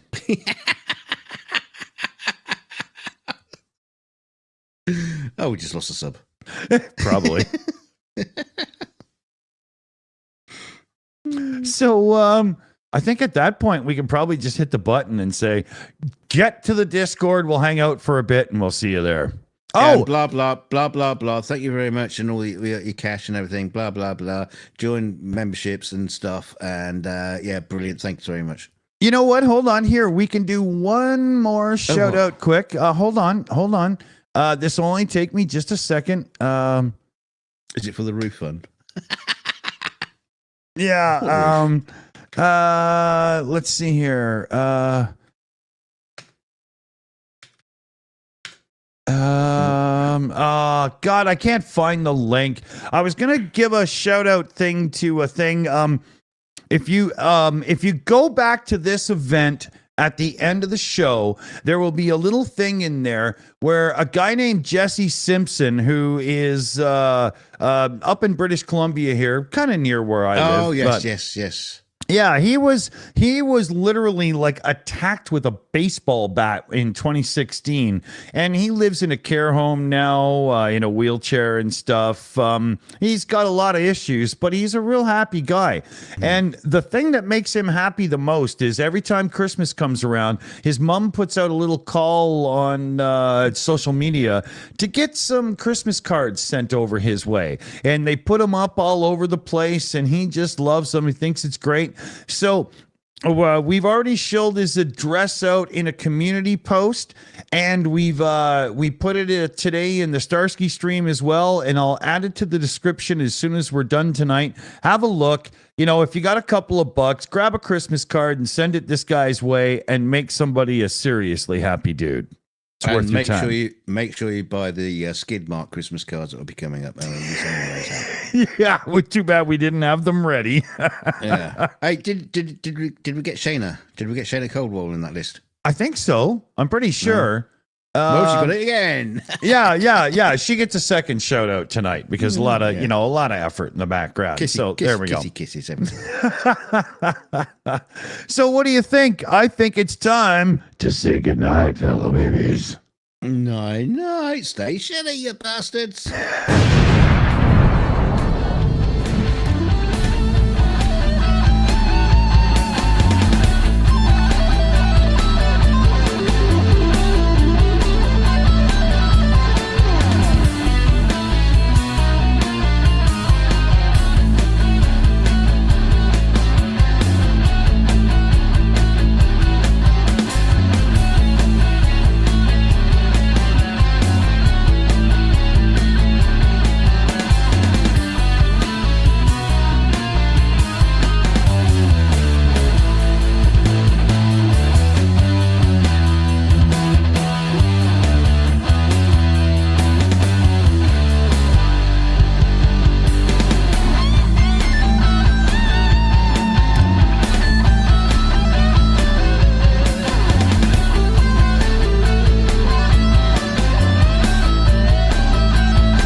It's over.